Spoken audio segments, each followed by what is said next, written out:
Né? Alguns postos, o litro da gasolina já atinge mais de R$ 5 em São Paulo. O preço do combustível aumentou mais de 1% nas refinarias nesta quarta-feira. De acordo com a Agência Nacional do Petróleo, o valor médio nas bombas em todo o país é de R$ 4,52. Esse preço é o mais alto desde que começou a valer a nova política de reajuste da Petrobras, que é baseada na variação do dólar e do barril do petróleo no mercado internacional. Na capital paulista já está difícil encontrar gasolina na casa dos R$ 4,50 o litro. O auxiliar contábil, Rodinei Ramos, abastece sempre no mesmo posto na zona sul de São Paulo. Para rodar 5 quilômetros por dia, ele está gastando quase R$ 500 por mês. Tá cada vez mais caro. Um aumento atrás do outro, tá meio complicado. Você trabalha de carro todos os dias? Ainda bem que não, trabalho, mas não rodo com o carro direto. É da casa pro trabalho. Mas mesmo assim você vê o custo, né, no final do mês. Eu tô gastando hoje de gasolina 480.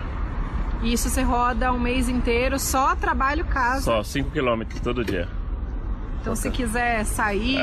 vai ser bem mais caro.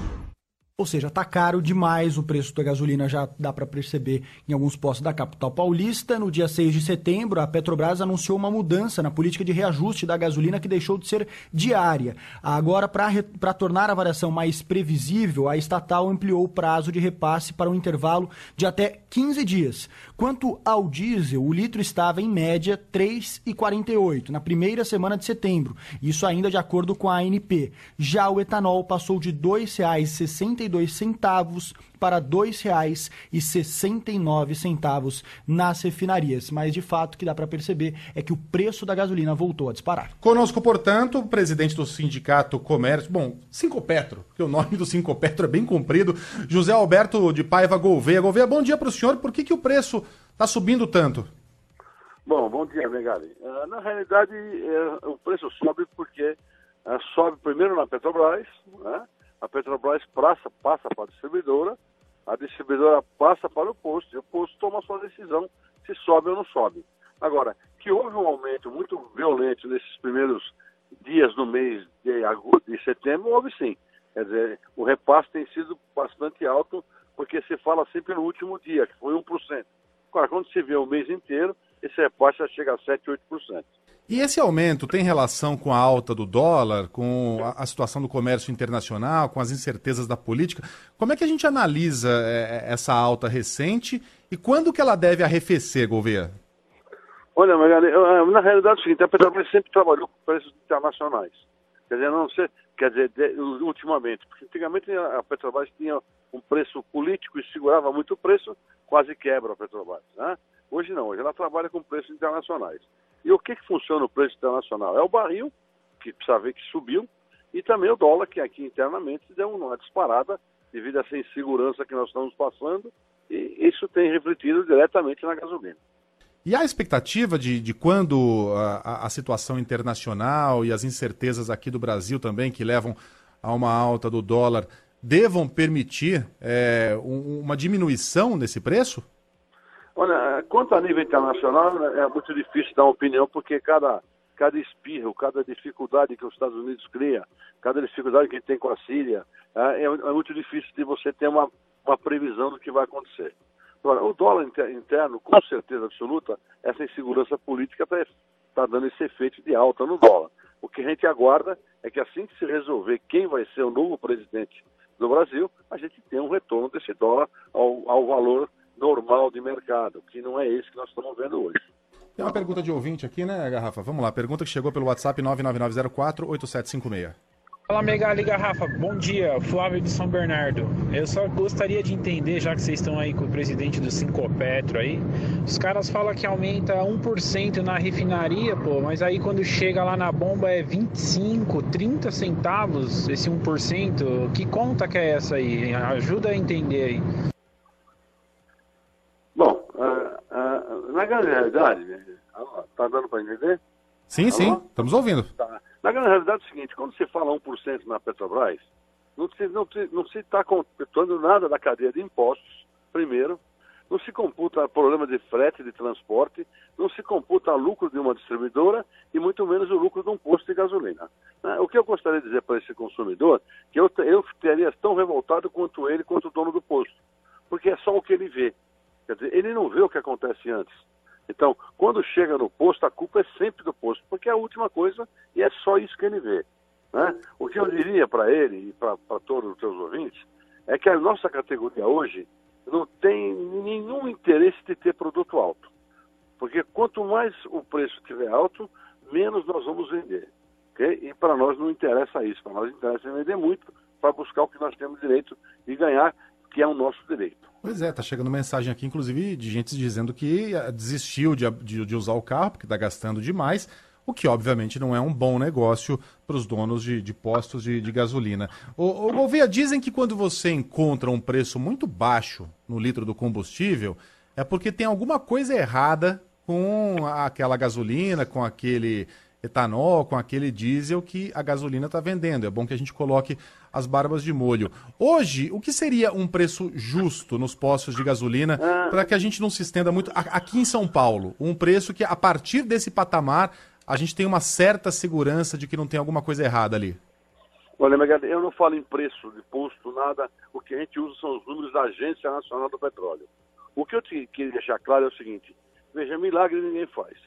70% do nosso mercado, 70%, está na mão de 3 distribuidoras, né? Que seriam a Petrobras, uma Raízen Shell e uma Ipiranga, né?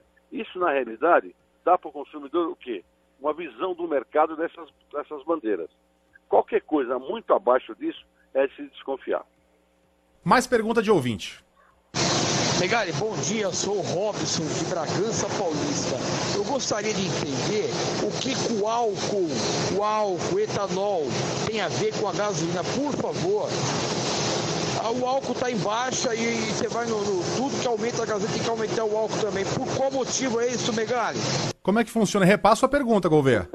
Olha, é uma ótima pergunta desse teu ouvinte. Porque é o seguinte, nós estamos em plena safra. O álcool deveria estar baixando de preço, não subindo. Okay? Então, veja, o que ele não entende, nós também não entendemos. Porque, veja, era para estar baixando o etanol. Por que o etanol está subindo? Porque, na realidade, é o seguinte, existe uma falácia no mercado que o etanol pode custar até 70% do preço de um litro de gasolina. Quando o usineiro usa isso, acontece o que está acontecendo agora. Ele está com o preço 70% do preço que custa um litro de gasolina. Então, houve um gap de aumento aí no meio. Porque, veja, realmente o preço do etanol, essa fase do ano, deveria estar em queda e não em alta, porque nós estamos em plena safra. Então, o que ele está estranhando do teu ouvinte é o que nós, no mercado, dos donos de postos, também estranhamos. O Gouveia, a campanha do PT, e tem um ouvinte lembrando esse fato aqui também, usa bastante a lembrança de que na época do governo Dilma o litro da gasolina estava custando R$ 2,60. A gente já explicou muitas vezes que aquele governo segurou artificialmente o preço do combustível e por isso e por outros motivos causou um prejuízo de dezenas de bilhões de dólares e por muito pouco não quebra a Petrobras. Agora, qual seria um patamar razoável e possível e realista hoje, supondo que as condições políticas aqui no Brasil vão melhorar, que o dólar vai diminuir de valor, que o valor do barril do petróleo vai reduzir o seu nível de preço nos próximos meses? Qual seria um valor possível para a gente imaginar para o litro da gasolina no futuro próximo? Olha, fica difícil dar essa resposta pelo seguinte, porque realmente a política do PT quase quebra a Petrobras, quase quebra o país, né? Vamos sair do nosso mercado porque foi tudo, né? Então, na grande realidade, o preço hoje que deveria ser praticado é um preço que o mercado internacional vai determinar. Como está em alto o barril do petróleo, o nosso preço aqui também está mais alto. Quando o barril de petróleo lá abaixar, eu quero ver se a Petrobras abaixa aqui também. Porque, veja, no mercado internacional funciona assim. Subiu, na bomba o preço sobe. Baixou, na bomba o preço baixa. Só que para chegar na bomba a abaixar, tem que abaixar antes na Petrobras, antes na distribuidora, para que o posto possa abaixar para o consumidor. Então, veja, é difícil dar esse número. Nós não temos como dar esse número. A gasolina está aumentando de preço? Essa é a pergunta que um ouvinte faz aqui. Para cobrir o custo do óleo diesel, dos subsídios que o governo está concedendo a categoria dos caminhoneiros depois daquela greve? Isso tem alguma relação? O governo diz que não, né? O governo diz que não uma coisa nada a ver com a outra. Mas essa caixa preta da Petrobras continua fechada para todo mundo. Quer dizer, ninguém tem acesso aberto aos números da Petrobras. Não existe uma transparência nisso. Então, a gente não tem como afirmar que está subsidiando ou não o óleo diesel. Nós acreditamos que pode até estar subsidiando essa diferença do preço do óleo diesel. Gouveia, você tem mais um tempinho? Esse é um assunto que mexe muito com as pessoas, até porque boa parte delas está em carros e elas vão mandando as suas perguntas. Tem mais uma aqui. Bom dia, Megali. Bom dia. Eu acho que o legal perguntar ao pessoal do Sinpopetro seria por que o Brasil não tem um livre mercado no ramo de petróleo? É o único jeito de baixar o preço do combustível, na minha opinião. Ney de São Caetano, um abraço. Na ponta final até tem, né? Qualquer um pode ter um posto de gasolina da bandeira que bem entender, mas a distribuição de fato cabe somente à Petrobras, né? Não é mais, isso já foi, não é mais assim também, Megali. Existe uma falta de informação aí. Hoje a importação está liberada. Existem companhias que importam o produto, tanto diesel como gasolina. Né? Até álcool se importa, dependendo da época do ano. Então, a liberdade existe. O que não existe é espaço para o crescimento dessas empresas. Como você tem o comando do mercado na mão de 3, qualquer empresa que queira entrar nesse setor tem que primeiro vencer essa barreira. E essa barreira é muito difícil de ser vencida. Então, nós somos favoráveis também a ter diversas companhias. Existe no Brasil hoje em torno de 200 distribuidoras de petróleo, pequenas, né, mas existem. Agora, o que tem que entender é que essa distribuidora tem que seguir a mesma regra que segue a grande. E nem sempre isso acontece. Né? Então, nós temos distribuidoras que não seguem a regra e aí que você vê no mercado que essa diferença de preço que nós acabamos de falar, onde tem aqueles preços milagrosos que são distribuidoras que estão aprontando também. Mais uma. Megali, pergunta para ele aí por que as usinas não podem vender o álcool direto, tem que passar para as refinadoras de petróleo. Olha, veja, na grande realidade, vender direto ela não pode por lei agora. Mas para ela vender direto, ela é muito simples. Ela só virar uma distribuidora de etanol. Ela virando uma distribuidora de etanol, ela pode vender para quem ela quiser.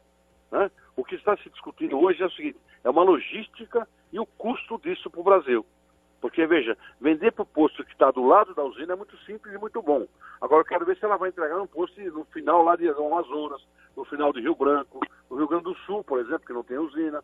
Então, isso precisa ser estudado com calma. Ninguém aqui está falando que é contra a venda direta. Nós não somos contra, não. Só que uma venda direta com regra de mercado e não uma venda direta pura e simplesmente para o posto que está do lado dela. Vamos lá, só mais uma. Megali, aqui é João Vieira de Aracaju. Pergunta aí a ele, por gentileza, por que o preço da gasolina nos países circunvizinhos é informado que é mais barato que no Brasil? Essa também é simples. Veja, a cadeia de impostos no Brasil é muito alta. Então, para cada litro que o consumidor compra na bomba, 40% a 48% é imposto. Então, no país vizinho, isso é 5, 6, 7. Nos Estados Unidos, por exemplo, é 8. Então, veja, por que o preço é alto? Porque a carga de impostos é muito forte em cima do litro da gasolina.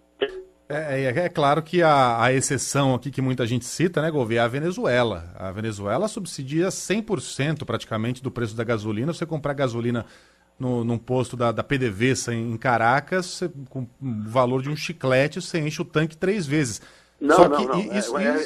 Isso está quase quebrando o país, né? Aliás, já quebrou. Não, já quebrou. Mas também não podemos ir para o exagero, né? Quer dizer, veja, o não cobrar nada, né, é uma loucura, porque quebra o país. Mas também não se pode ir para o exagero de 48% sem imposto. Né? Então, que o Brasil precisa achar um equilíbrio nisso. Então, tem que se discutir essa cadeia de impostos. Tem que se discutir. Não é possível, por exemplo, um estado como o Rio de Janeiro cobrar 34% de ICMS. O estado de São Paulo cobra 25%. Né? No óleo diesel, o estado de São Paulo cobra 12%, 18%. Lá no Rio cobra 25%. Então, precisa ter um equilíbrio para que se possa abaixar a cadeia de impostos. José Alberto Paiva Gouveia, presidente do Sinpopetro, obrigado pela participação aqui no 90 Minutos da Rádio Bandeirantes. Um abraço para o senhor, até a próxima. Obrigado, Megali, até a próxima. E obrigado a rapaziada que participou aqui mandando perguntas. Obviamente não conseguimos colocar todas no ar, mas você viu que o Felipe Garrafa não